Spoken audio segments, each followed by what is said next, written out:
It's the month of August, and here on Stay in the Water, we're having our community conversation series delving into 757 foundations. All month, we're pulling from individuals that are doing great things in business, politics, and the like, but they want to give back. What's their passion? Why do they do it? It's Stay in the Water. I'm your host, Dr. Eric Claville. We'll be back in just a moment.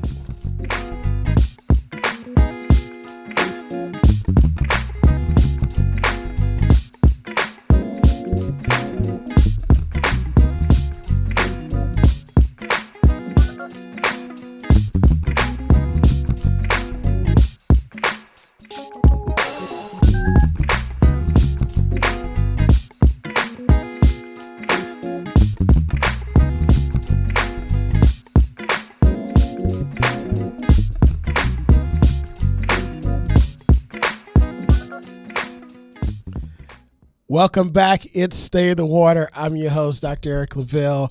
As always, we'd like to thank you for joining us on this beautiful Sunday here in Hampton Roads, Virginia, in the great city of Norfolk, in the Commonwealth of Virginia, as we broadcast always live on the campus of the Norfolk State University at WNSB Hot 91, the soul of VA.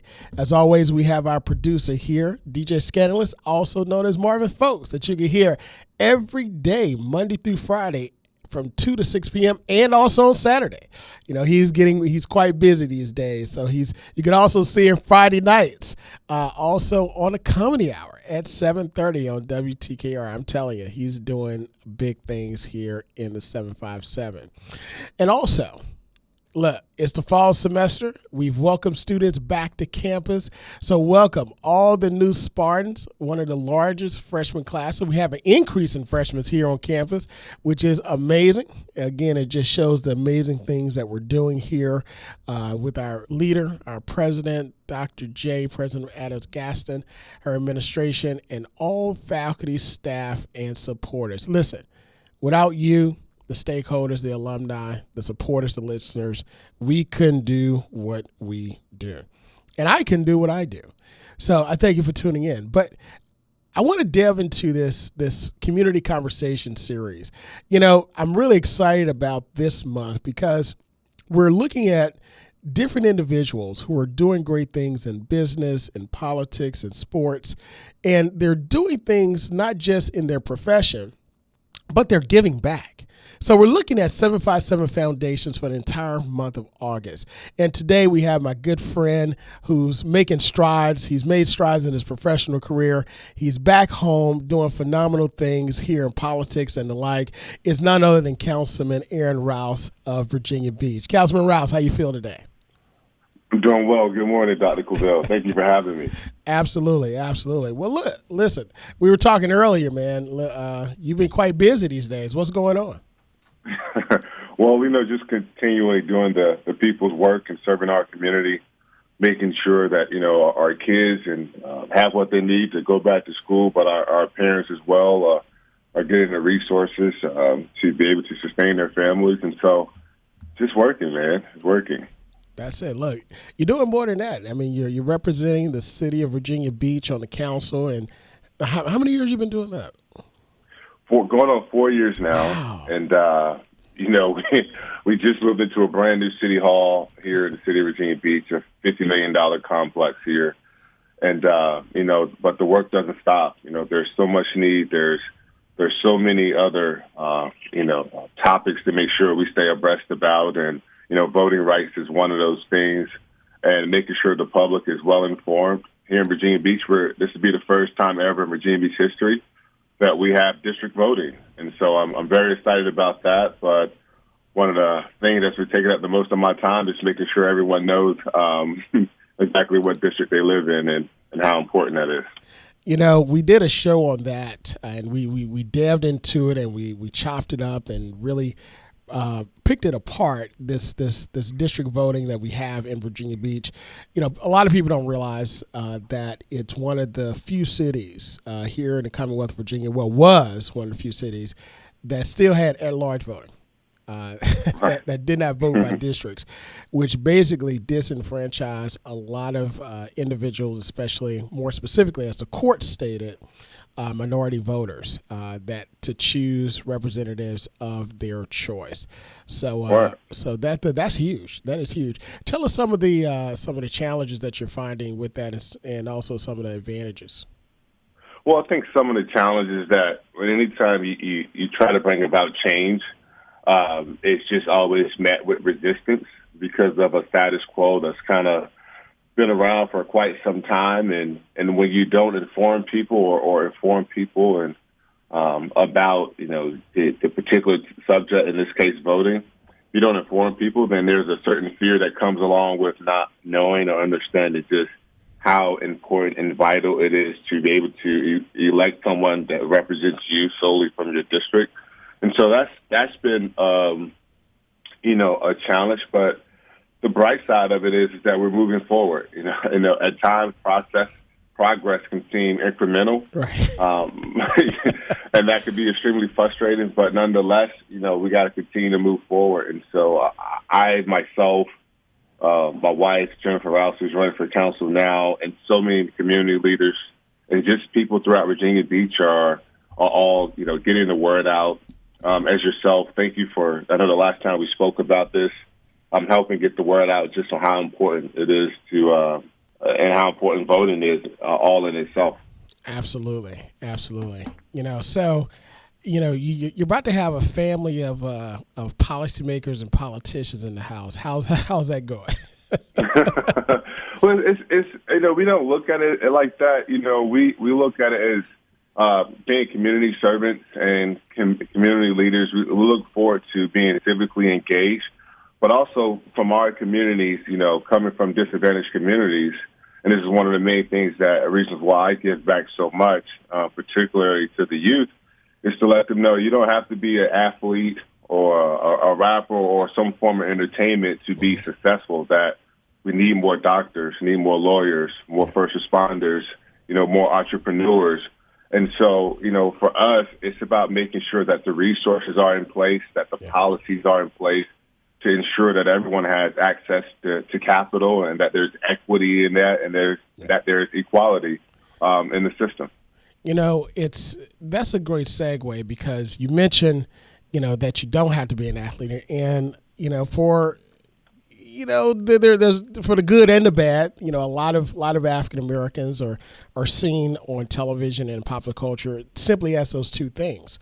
But you've actually been one successful in sports, but you're also now in politics, but you also want to give back. Tell us about that evolution of why you're at this place where you're at now. How did you get from football to politics to giving back?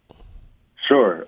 So my mother's main thing for us, my mother was a single parent who raised four of us by herself, and she placed a strong and significant value on education. And so it was always just graduate from high school, because we couldn't afford college. And so it just so happens, the good Lord blessed me with football talent. And so I was able to, use those football talents to secure a full scholarship to Virginia Tech. And in doing so, it helped expand my horizon and broaden the world of learning and education, going to college and understanding just how important it is to have an education. Like you said, throughout America, in our society, the majority of time, the people who are placed in front of the African American community are the celebrities that are athletes or some form of entertainment. And while all of those things are great, I think it's just as, if not more important, that we continually support and encourage our youth to get into other avenues, other career avenues, such as, the doctors and the teachers and the lawyers and the first responders and business owners.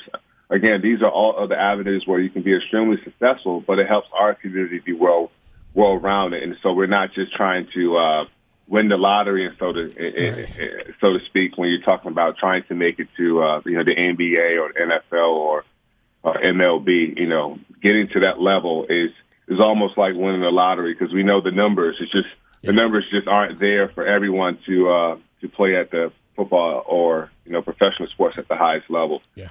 So for us, it's just about making sure that we incentivize the youth, that we support them, and that they know who they are and where they come from, and that's very, very important for us. Absolutely, absolutely. A lot of times individuals make it. They get out of the community. Back in the day, we used to say they get out the hood and they leave, right? And yep. and they never come back. I mean, but you didn't do that. You came back home, and you just didn't come back home. But like you said, you delved into politics and became a community servant. And not just in the policymaking realm, you're in Virginia Beach, you're fighting for the people, but you're also giving back through Rouse's House. Tell us about Rouse's House. Where did that come from?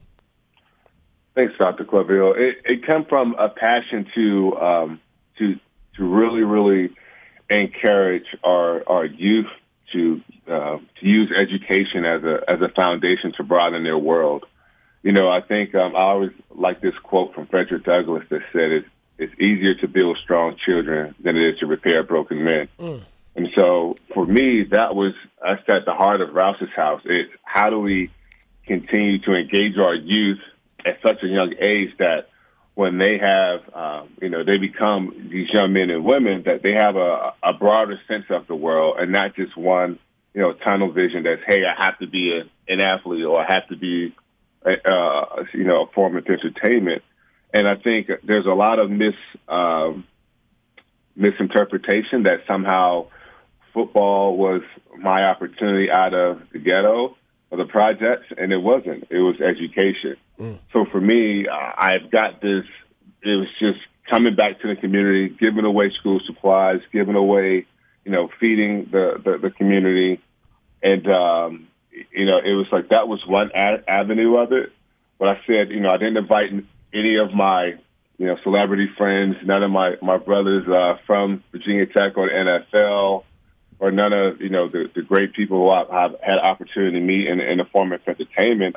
I started invited the police, the fire department, the entrepreneurs, the small business owners, the teachers, the doctors, because I wanted our kids and community to see that these are careers in which you can be successful, you can take care of your family, and they have a profound impact, not only on your life, but on the life of others around you.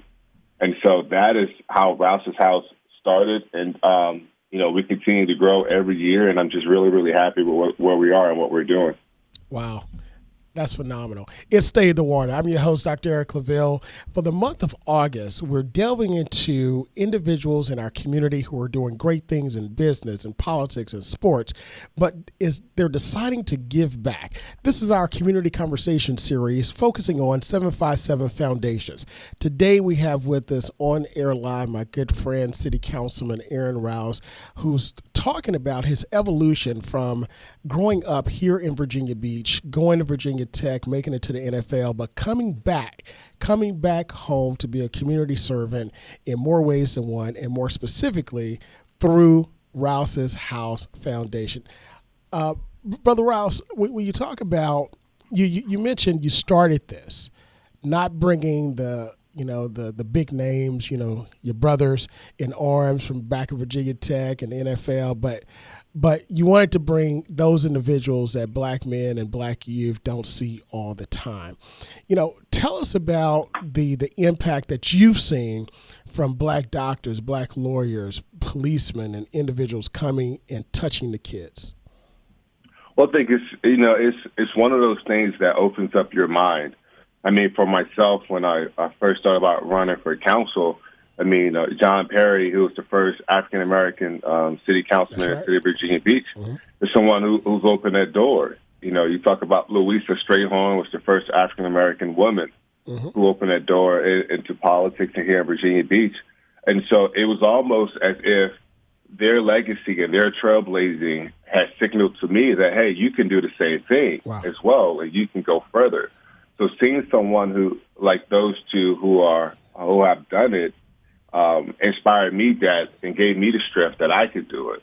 And that's what I wanted to show and continue to show these young ones coming from our communities is that, hey, while, the bigger names of the world are awesome, you see them on TV, the people that you are in contact with every single day and every single walk of life, you are overlooking, but they're staring you right in your face. These are the people who helped, develop someone like me, who poured into me, who maybe picked me up from basketball practice or, helped me take the SATs, prepared me to take those tests to get into college. These are the people who, maybe we shared a conversation and they got a chance to see inside my world, and I got an opportunity to understand from their world. But these are the people that influence me every single day, whether I knew it or not. And so that type of experience has led me to come back home and chart a pathway for others. Yeah. It's about pulling each other up.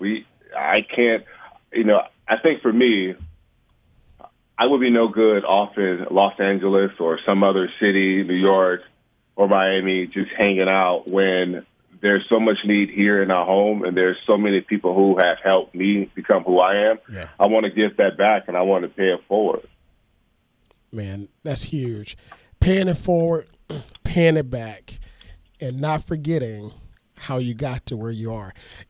People say, "Oh, I pull myself up by my own bootstraps," and I like to push back on that notion. I think that's a false narrative, because ultimately, none of us pulled ourselves up by our own bootstraps. Somebody had to give us the boots, somebody had to give us the straps, and somebody had to show us how to tie them in the first place.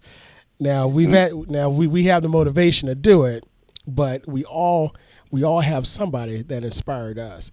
You mentioned the first Black city councilman in Virginia Beach, Council Perry there, but also, what brings to mind, here in Norfolk, and of course being on the campus of Norfolk State University, I think about Yvonne Miller, the educator, yes. First African-American woman to serve in the state legislature, post Reconstruction, and just a phenomenal individual that fought through a lot to get to where she got to, and left an indelible legacy up on the people. Right. When it's all said and done, what impact do you want to make? What do you want people to say about Aaron Rouse when the book closes? Wow, that's a great question. I just want people to see that, I'm authentic, that, I'm going to do what's right, and that I respected everyone who I came across, whether I knew you or not, and everyone, whether we agreed or not, that I always respected you and your right as a human being to think and to live as you saw fit. And, I want people to say, here's a young man who he knew his time on this earth wasn't going to be long. And while he was here, he made sure to uplift everyone he came across. And that's something that, when it's all said and done, I hope people will remember about me. Man, that's awesome. That's awesome. I've been fortunate enough to attend one of the events for Rouse's house, and I felt a sense of fulfillment, just being able to be there. Talk to us a little bit about some of the events that you've held so far under Rouse's house. Yeah, so, the first year where we had an event, it was at CTEC, old CTEC Elementary School, and it was significant to have it out there for a number of reasons. Number one was because, I grew up out there playing, football, Pop Warner football there, and there used to be basketball courts out there. Uh-huh. And at this time where the city was looking for some place to put their law enforcement training facility at, they chose that place, but they took away the basketball court, right? And so when they took away the basketball court, they really left us in Friendship Village and CTEC nowhere to go play ball. And so I want you to put a pin in that, put a pin right there. Okay. And so we had this event out there. It was great. We had our law enforcement out there. We had our firemen and firewomen to come out there. We had so many business people come out there and support us. And that was a great event. So then the following year, I started to notice that there's always so much people always, there's so much philanthropy going around when it's time to go back to school, right? Mm-hmm. There's tons of back to school events around, in end of August. There's always something going around Thanksgiving. So I said, hey, I wanted us to become, and by the way, Jaylen Brown has been phenomenal. She has been, I want to say, one of the if not the single vital most important piece of Rouse's house when it comes to these ideas. I come up with these crazy ideas, and she always gets them to work somehow. But we decided to say, hey, I want Rouse's house to be, that nonprofit that's always around, not just when kids are going back to school, not just when the holidays are here, but that nonprofit that people can kind of, come to, and we can always have be close to the people. Mm-hmm. And so we had turkey giveaways throughout the pandemic. We decided to do a drive-through food bag and turkey giveaway where people didn't have to get out their cars, had on masks, and they would drive through. We gave away over 300 of turkeys. Wow. We decided to implement that again in Mount Trashmore. Well, this year, back to SeaTech, where the neighborhood I grew up in, Friendship Village, never had a basketball court in there. What? And so we never had a basketball court. This is Friendship Village is really landlocked. There's one way in and one way out. And so as a city councilman, I said, hey, I want to change this. I want to make sure that these young ones have an opportunity to exercise, to play constructively with each other, have a sense of pride in their community as well. And so I start working on trying to implement or trying to get a basketball court in a park here in Friendship Village. And it took 3.5 years to do it. And I want to thank Nona Hip from Community Housing Partners, the director, Michael Kirschman, and Deputy City Manager Ken Chandler, and the City Manager of Virginia Beach, Patrick Duhaney, all for seeing this vision. And we were able to develop, to come up with this plan so where we can get this park and this basketball court implemented and built inside of Friendship Village. And I want to thank City Council as well for supporting this endeavor. And so finally, mind you, I'm a little up there now, Dr. Claville, but after all these years, we just opened the first ever basketball court in Friendship Village this past Christmas. The park just opened this last week. We're going to have a grand opening this Thursday on the 24th, where we're going to give away supplies. We're going to do community building with our first responders as well. And so it's going to be this great event, but that's what we talk about, representation. Well, representation matters. Having a voice in your government where they understand these issues from a grassroots ground level perspective, because you lived it. I lived this experience. I know what it's like to, be maybe under 10 years old and not being able to maybe go to the rec center because it's too far away, crossing traffic, or not having the money to even get a rec card, And so I understand these issues from a grassroots level, and that's something where I'm just incredibly proud of. But like you said, it takes a team. It wasn't just Aaron Rouse and by his own bootstraps. There are a number of people who helped make sure a court and a basketball court can be implemented in Friendship Village, but also a number of people who helped Aaron Rouse be who he is today. Wow. Well, you said there was never a basketball court there. It just kind of blows my mind that still. We're talking the 90s, early 2000s. We're talking 2022. And how many kids have passed through there? You've passed through there. And how many families have come through there where, just having that area, to be able to have constructive play time could have really made a difference. Right. Absolutely. A major difference. Before, if you were going around this neighborhood and driving around Friendship, kids were playing either curveball or they're just sitting on the curb, and there was really nothing else to do. They try to play tag. You don't play tag for so long. And so and also you talk about mental health. You talk about mental health and the fitness and how health is associated with mental health. and a sense of pride in where you live. Imagine these kids are going to these schools, and Virginia Beach has very great schools, and oftentimes communities such like Friendship Village are looked down upon because they don't have the parks or the playgrounds, or the bus stop is, 500, 800 feet at the top of a neighborhood because the buses won't come down inside the neighborhood to pick them up. So all of these issues that lead to, hey, is something wrong with my area? How does my community feel about me? And how do I feel about my community? Right. So this is just one of those pieces of the puzzle that helps these kids have a sense of pride of where they live, where they come from, and in themselves. I think it's very important that our kids understand that they are somebody, that their thoughts and dreams are possible, and they need to understand their value and worth. Man, I think about during the time of the pandemic, how vital that could have been. But, again, it was in the works. You had a vision for it because you had a passion for it because you lived it, and that made all the difference. And I think that is the missing key piece in being a community servant. You can't serve the community unless you've been a part of it. Right. And truly understood it. You know what? I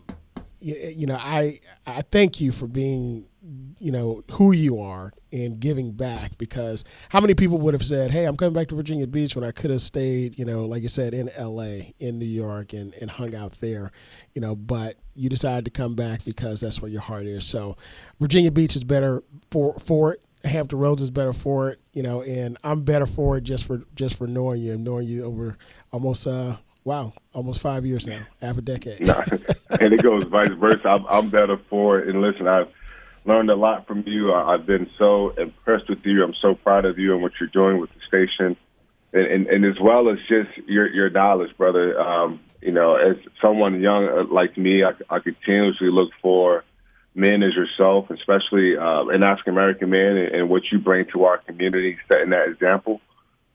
Thank you. Iron sharpens iron, and trust me, I'm not the only one that's watching you and how you move and maneuver as well. And I've learned a lot from you. I just say that. Well, look, I'm definitely humbled and blessed, and I thank God for it all, and truly am. Very quickly before we end, how can individuals, if they want to get involved, they want to donate, how can they learn more about Rouse's House? Awesome, thank you. So Rouse's House page, which is on Facebook, that's Rouse's House, _S, Rouse's House. You can follow that on Facebook, and also follow me on Instagram. That's Aaron Rouse, Aaron_Rouse.